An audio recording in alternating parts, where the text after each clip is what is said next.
Christopher Ainscough was a 50-year-old Irishman whose murder in London remained unsolved for nearly 4 decades. He was found dead in his home in Shoot-Up Hill Court in the Kilburn area of northwest London in early December 1983. Investigators later determined he had died as a result of significant head injuries, but for many years there were no suspects or forensic breakthroughs that could lead to an arrest. Ainscough was born in Dublin, Ireland, and had lived in London for around 30 years before his death. At the time of his murder, he worked as a head waiter at the Grievous & Grant & Co. restaurant in the City of London. Reports from later court proceedings described him as well-respected and good-natured. The events leading to Ainscough's death occurred between the 2nd and 5th of December 1983. It is believed that on one of those nights, he met a man identified years later as Anthony Kemp after a night out. The two went back to Ainscough's flat in Kilburn. Kemp was 21 years old at the time. The meeting was reportedly social in nature, but at some point during their time together, an argument broke out. Kemp said later that he could not recall what specifically triggered the dispute. During the altercation, Kemp picked up a heavy marble ashtray from Ainscough's living room and struck him multiple times over the head. The ashtray weighed approximately 2.4 kilograms, and the repeated blows resulted in a fractured skull and extensive trauma to Ainscough's head. He was left gravely injured and alone in the flat. Ainscough did not attend work as expected in the days following the incident. Concerned colleagues and friends alerted the authorities when he failed to show up for his shifts. On December 5th, police entered his flat and discovered his body. Forensic examination confirmed the severe head injuries, and the marble ashtray was found at the scene. Detectives launched a murder investigation. The Metropolitan Police investigated, but were unable to identify a suspect. There were no immediate forensic leads, and Ainscough's personal circumstances complicated efforts to trace relatives or meaningful connections for investigative follow-up. The original investigation was officially closed in 1985. Ainscough's family remained difficult to trace, and at the time authorities could not locate his next of kin. For decades, Ainscough's murder remained a cold case. Occasional public appeals were issued by police, including requests for information about his family, but these did not yield results that would lead to identifying a perpetrator or confirming a motive.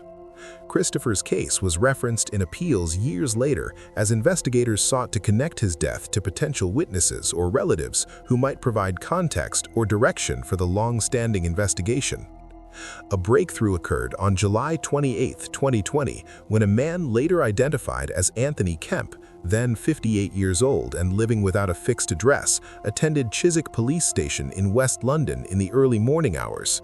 Kemp began throwing stones at the station's windows to attract attention. When officers responded, he told them that he had murdered someone decades earlier and said he did not want to continue living on the streets. Kemp said he would rather be in prison than sleep rough. Kemp's statement prompted police to reopen the cold case. During questioning, he initially confessed to killing Ainscough. However, in the days following his arrest, Kemp attempted to retract his confession and suggested that another man, now deceased, was responsible for the killing. Investigators determined that Kemp's alternative account was inconsistent with evidence and lacked credibility. Forensic testing played a role in confirming Kemp's involvement. DNA analysis linked Kemp to evidence found at the Ainscough crime scene. A cigarette butt found in an ashtray at the flat was tested, and the DNA profile matched Kemp's.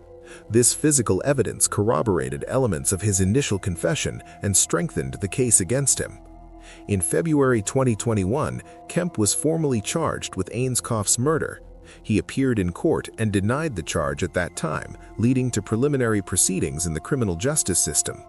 The case was prepared for trial in the Old Bailey, London's Central Criminal Court. Later in 2021, Kemp entered a guilty plea to the murder of Christopher Ainscough.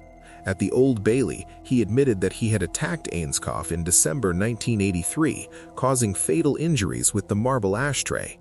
The court heard that Kemp, who had a history of alcohol and drug problems, had kept the killing a secret for nearly 4 decades. Before leaving the scene in 1983, he had attempted to wipe down the ashtray and other surfaces to remove fingerprints and later washed the blood-soaked clothes he had been wearing. On October 2021, Kemp was sentenced to life imprisonment. The judge specified he must serve a minimum of 15.5 years before being eligible for parole. Judicial remarks noted the sustained violence of the assault and described the killing as wholly unjustified and brutal. The sentencing acknowledged the lengthy period that had passed and the resolution brought to a once cold investigation. Friends of Christopher Ainscough spoke publicly following the sentencing. In victim impact statements, they described him as kind, generous, and caring. A close friend remarked that losing him had left a void in their lives that remained over many years.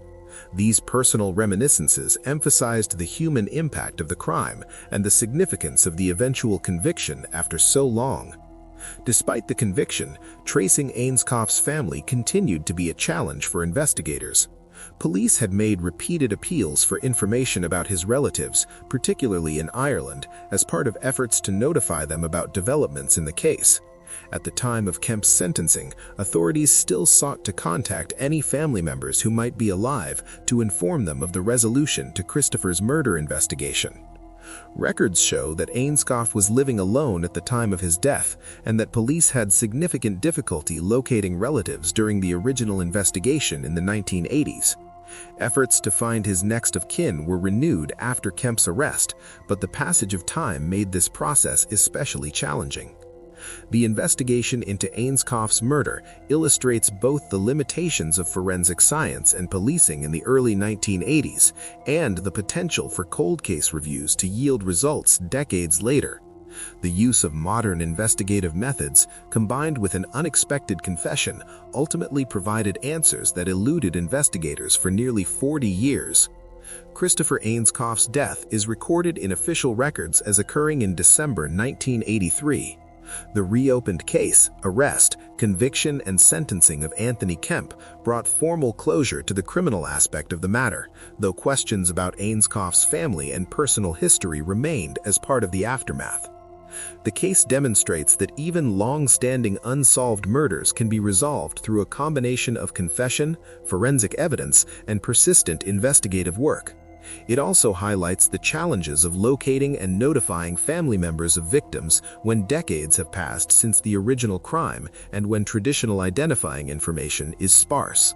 In April 1991, police officers in Nags Head, North Carolina, were dispatched to a location on the Outer Banks after human remains were discovered inside a trash can rack. The discovery occurred on April 4, 1991. At the scene, officers found that the remains were those of an infant and that decomposition had advanced to the point where investigators were unable to determine the baby's gender. The remains were taken into evidence and the case was opened as an unidentified infant death, sometimes referred to in records as a baby doe case. The Pitt County Medical Examiner's Office in Greenville examined the remains. The medical examiner determined that the infant had died from blunt force trauma and asphyxiation.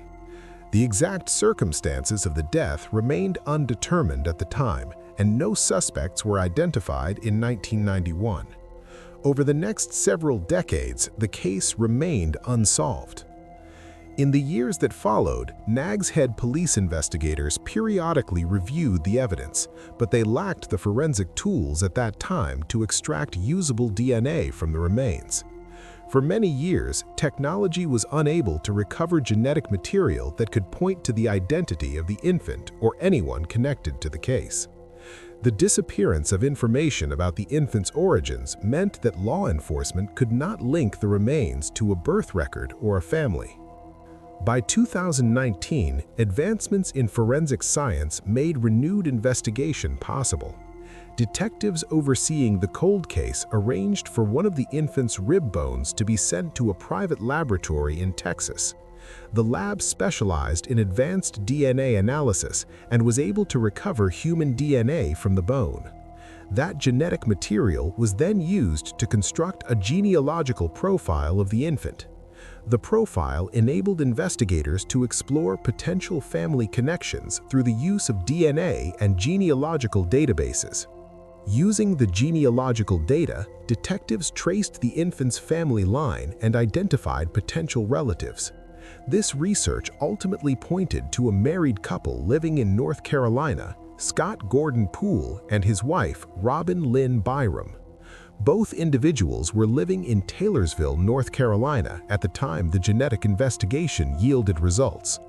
On October 21, 2021, law enforcement officials took action based on the connections revealed by DNA and genealogy. The Alexander County Sheriff's Office arrested 54-year-old Scott Gordon Poole and 51-year-old Robin Lynn Byrum. Each was charged with the felony offense of concealing the birth of a child under North Carolina law. Concealing the birth of a child is classified as a Class 1 felony in North Carolina, and authorities indicated that additional charges might be forthcoming as the investigation continued. At the time of their arrest, both Poole and Byrum were booked into the Dare County Detention Center with bond set at $250,000 each. According to law enforcement statements, investigators believed that Byrum was living on the Outer Banks around the time the infant's remains were discovered in 1991. The connection between the couple and the location of the remains was established through the genealogical profile and subsequent investigative work.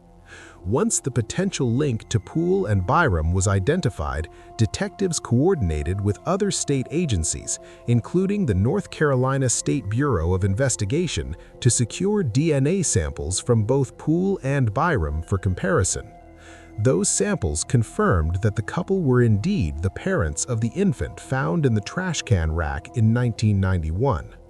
Authorities stated that the discovery of the couple's connection to the infant's remains was the result of years of investigative effort. The Nags Head police chief emphasized that the case had been examined and re-examined by investigators over many years, and that the eventual breakthrough came through cooperation with forensic partners and the application of modern DNA analysis techniques. Following the arrests, law enforcement officials acknowledged the tragic nature of the infant's death and the manner in which the body was disposed of. They noted that no one had been held responsible for the death until the arrests of Poole and Byrum. The couple's charges were limited to concealing the birth of a child, reflecting the specific statute under which they were charged at that point in the investigation. Additional charges tied directly to the infant's death could be considered based on ongoing review of evidence. The use of DNA technology in this case mirrors broader trends in criminal investigation, where cold cases can be revisited and solved decades later through genetic analysis and genealogy. In the late 2010s and 2020s, law enforcement agencies increasingly partnered with private laboratories and leveraged public and commercial DNA databases to identify suspects and victims in cases that had previously defied resolution.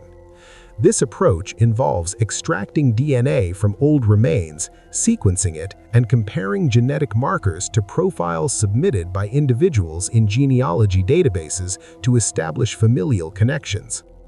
The Nags Head case demonstrates how such methods can lead to identifying individuals connected to unsolved cases that had gone cold. By creating a genetic profile from the infant's remains and tracing potential relatives, investigators were able to build a family tree that ultimately led to identifying the parents. Once the parents were located and provided DNA samples, forensic scientists could confirm the biological relationship between the couple and the infant. At the time of the arrests in October 2021, both Poole and Byrum were held without public indication of whether they had obtained legal representation. Court proceedings and any subsequent criminal filings would involve determining the full extent of the charges, including whether charges directly related to the infant's death would be pursued. Local law enforcement indicated that the investigation was ongoing and that additional legal actions could follow as more information came to light. This case highlights the intersection of traditional police work and modern forensic science. Evidence saved from the original 1991 investigation, including the infant's remains, was maintained for decades. When technology reached a point where human DNA could be recovered and analyzed from degraded remains, that preserved evidence became pivotal in solving the mystery. Investigators in Nags Head and partnering agencies also noted the collaborative nature of the work. Local police, state investigators, and forensic laboratories worked together over time to advance the case. The repeated re-examination of evidence, combined with new DNA-based methods, allowed for a resolution that was not possible at the time the infant's remains were first recovered. The identification of Poole and Byrum as the parents in this cold case brought renewed attention to the circumstances surrounding the infant's death. It also underscored the changing landscape of cold case investigations in the 21st century, where genetic genealogy and advanced laboratory techniques provide new avenues for solving long unsolved crimes.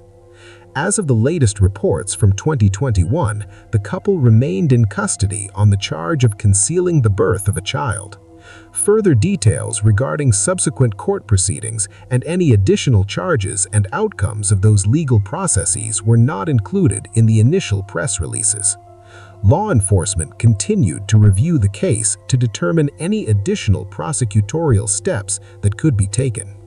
The case of the infant whose remains were found in a trash can rack in Nags Head in 1991 remained unsolved for 30 years until the application of modern DNA technology led to the identification of the parents and their arrest. It stands as an example of how cold cases, even those involving the youngest and most vulnerable victims, can eventually be advanced toward resolution through persistent investigative work and scientific progress.